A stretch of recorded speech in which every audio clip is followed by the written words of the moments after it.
Друзья, это уже 10-й урок базового курса по матрице судьбы. Вы на канале Обнимаю Таня, и в этом уроке мы с вами разбираем тему предназначений. Предназначение, так же как и октограмма, и карта здоровья и энергии года, являются еще одной деталькой матрицы судьбы. Предназначение – это задачи человека на жизнь, задачи души на ее очередное воплощение. Выполняя эти ключевые задачи, которые определяются в вашей матрице судьбы, ваше сознание должно расти, трансформироваться, чтобы вы достигли нового своего уровня осознанности. Это простые и сложные задачи для себя лично, для других и в целом для того, чтобы человек реализовал себя в своей жизни и вообще в мире. Давайте повнимательнее разберем вот эту графу предназначения в матрице судьбы и посмотрим, что же там есть. Наталья Ладини, автор метода матрицы судьбы, выделяет 4 предназначения человека. Личное, родовое, оно же социальное, духовное и планетарное.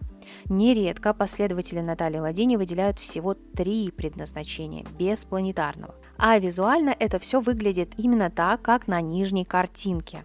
И здесь обратите внимание, как прописаны последние 2 предназначения – духовное и планетарное. В верхних по 3 числа, в нижних по 1 числу. Зачастую предназначения в разных, допустим, калькуляторах онлайн-матрицы судьбы могут выглядеть вот так.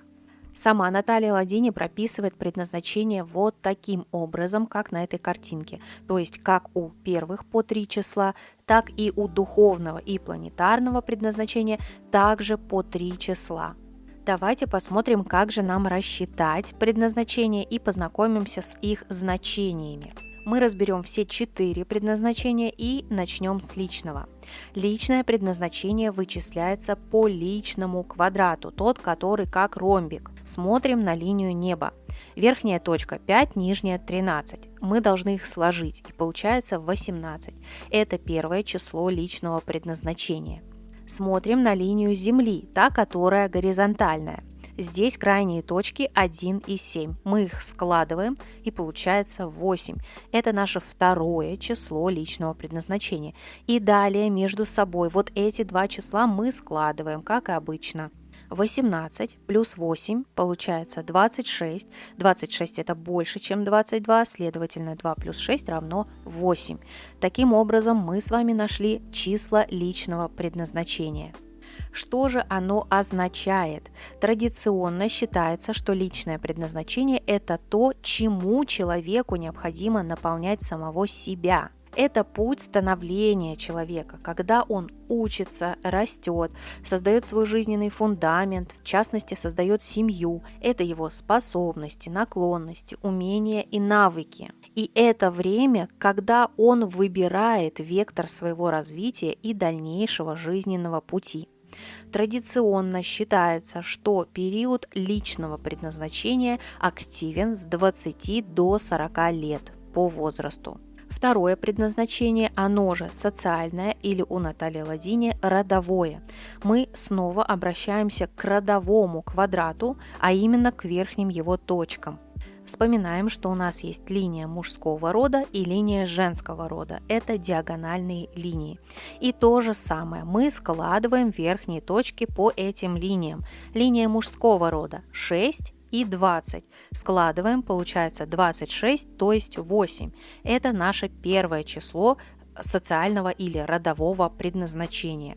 Линия женского рода, верхние точки 12 и 4, что равно 26, и это тоже восьмерка.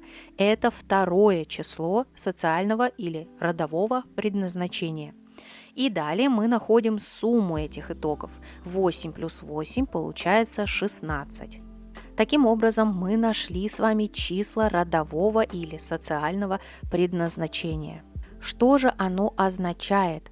Традиционно считается, что социальное предназначение – это то, что человек отдает другим людям. То есть сначала в личном предназначении в этот период он наполнил себя, а затем тем, чем он наполнил себя, он отдает это социуму. и выполняет, в частности, свои родовые задачи, если мы опираемся на название родовое предназначение. То есть человек как бы отдает дань роду отца и матери, исполняя задачи, которые возложены на человека. Второе наше предназначение – это про социальное взаимодействие, про результаты, достижения и признание. Традиционно обозначается период для социального предназначения возраст от 40 до 60 лет примерно. Третье предназначение, оно же духовное. Чтобы найти его значение, нам необходимо сложить два предыдущих итога. Итог по личному предназначению и итог по родовому или социальному. И у нас получается 8 плюс 16, что равно 24, и это шестерка. Таким образом, мы с вами нашли все числа духовного предназначения. А что же это такое? Частое трактование духовного предназначения. Если человек совершил проработку социальных и личных задач, то духовные придут как бонус в плюсе. Проработка духовных задач происходит в возрасте старше 60 лет. Хотя эта энергия работает на самом деле на протяжении всей жизни, и к ее реализации вы можете приступить гораздо раньше. Однако стоит учесть, что в зрелом возрасте она придет или в плюсе как вознаграждение, или в минусе как наказание. Напоминаю, что это частое классическое трактование данного предназначения. И следующее – это планетарное предназначение. Делаем то же самое, но складываем уже итоги родового или социального предназначения и духовного. У нас получается 16 плюс 6 равно 22. Таким образом, мы нашли числа планетарного предназначения. Частое трактование этого предназначения – это высшая миссия, направленная на людей, природу и все живое в этом мире. Считается, что к планетарному предназначению можно прийти только после исполнения предыдущих трех. Друзья, повторюсь, что это как бы классическое частое трактование предназначений. Я не полностью с ними согласна. Более того, предназначение – это не просто задачи, но еще по ним можно проследить и жизнь, и судьбу человека. То есть они на самом деле также глубоко наполнены, как и карта здоровья, которая про чакры в первую очередь. То есть как бы раздел с предназначениями в матрице судьбы – это тоже такой своеобразный отдельный мир. На мой взгляд, предназначение – это не случайная роль человека в жизни. Я вообще в целом считаю, что случайностей не бывает. И таких ролей может быть много у человека. Вход в них также наступает в нужный определенный момент. И далеко не всегда он очень явный для человека, что вот уже началось какое-то там одно предназначение, вот началось уже какое-то другое. Это так не работает. В рамках матрицы судьбы эти роли можно поделить в соответствии с названиями предназначений: личное, социальное, духовное и планетарное. Где личное – это явно про что-то внутреннее, то есть когда мы наполняем себя. Социальное – это явно про нечто внешнее, когда мы изнутри себя отдаем вовне. Духовное – это снова про нечто внутреннее, а планетарное – это вновь про нечто внешнее. К слову говоря, планетарное, как часто вы можете слышать, что это как будто бы от слова планета, влияние на планету, на самом деле планетарное от слова масштаб. То есть это как бы масштабная роль человека в жизни. Чтобы нам лучше понять суть предназначений, необходимо окунуться в нечто сакральное. Для чего человек живет? Для чего живет и проявляется в разных воплощениях его душа? И все это приводит нас к самому главному вопросу. Вообще, в чем смысл жизни? А смысл, если мы посмотрим на это эзотерически, сакрально, так сказать, смысл в движении сознания от невежества к просветлению и осознанности. Для того, чтобы в конечном итоге мы выбрались из колеса сансары, то есть из колеса воплощений, и вернулись в единство нашего первоисточника.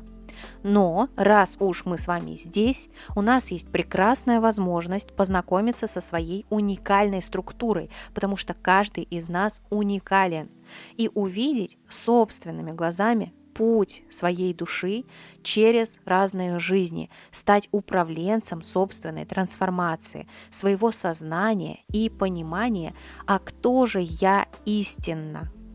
Все наши предназначения – это не просто исполнение какой-то роли, какой-то задачи, но при этом мы также постоянно растем своим сознанием и пробуждаемся. Проще говоря, мы со временем умнеем, так или иначе.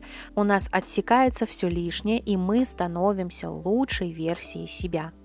И каждая жизнь – это наш каждый новый этап, новое очередное воплощение. А внутри у каждого этапа, каждой жизни есть свои задачи, как маленькие шаги на этом большом пути личной трансформации. Как я уже говорила, вообще считаю, что случайности не случайны, и я сторонник того, что мы с вами живем в матрице, как в некой программе, в которой прописана по очень умному коду. И числа в нашей жизни являются как бы частичками этого кода. И, собственно, инструмент самопознания, матрица судьбы, позволяет нам как бы раскрывать наши жизненные задачи, жизненные программы, которые были нам заложены для того, чтобы мы росли, развивались и, в частности, исполняли свои роли. А числа в предназначениях в матрице судьбы на самом деле это нечто гораздо большее, чем стандартные трактования. Они играют роль не только важных жизненных задач, но и на самом деле являются буквально указателями, по которым движется наша жизнь, хотим мы этого или нет. И именно в курсе предназначения в матрице судьбы мы с вами глубоко разберем каждое из предназначений с точки зрения и классических трактований, и относительно чего-то более сакрального. Изменятся не только трактования, но и даже периоды, когда действует определенное предназначение. Все эти значения были найдены исследовательским путем. И для наглядности этот путь мы с вами вместе пройдем на примере биографии Мэрилин Монро. Это следующий курс после чакр и знакомства с картой здоровья, где мы вновь и вновь будем возвращаться к карте здоровья и даже увидим связь, буквальную связь между предназначениями и картой здоровья, и также вы научитесь находить ее в самостоятельной работе с матрицей судьбы и картой здоровья. Вы также узнаете о так называемом пятом предназначении в матрице судьбы, которое на самом деле заложено в карте здоровья. В моем курсе «Предназначение в матрице судьбы» вас ждет методичка с авторским прочтением каждого предназначения, каждого его числа, которая доступна только через курс, как хорошее дополнение к новым трактовкам предназначений. Этот курс на базе предназначений позволит заметить вам, как на самом деле удивительна жизнь и как она нас ведет по нашему жизненному пути. Сам курс традиционно проходит в закрытом телеграм-канале. Доступ к нему вы получите навсегда. А сама информация о курсе в телеграм-канале «Обнимаю Таня» на сайте и по ссылкам в описании к этому видео. Друзья, ключевое, чем мне хочется с вами поделиться, это тем, что нам часто кажется, что жизнь с нами случается. Но на самом деле, если научиться всматриваться в детали, вы полноценно можете управлять своей жизнью. И матрица судьбы, как инструмент, нам в этом обязательно поможет. Знание об арканах, чакрах, предназначениях, какие-то сакральные эзотерические тонкости, законы мироздания – все это позволяет нам включиться, буквально включиться и проснуться от сна наяву. Не позволяйте жизни с вами случаться. Управляйте своей судьбой самостоятельно. А я напоминаю, что базовый курс по матрице судьбы может быть у вас всегда под рукой в закрытом телеграм-канале. Там же вы найдете все методички, которые прилагаются к этому курсу. И там же все желающие могут обрести свое уютное сообщество единомышленников. Информацию о доступе в закрытый телеграм-канал базового курса вы найдете в моем телеграм-канале «Обнимаю Таня». Благодарю вас за внимание.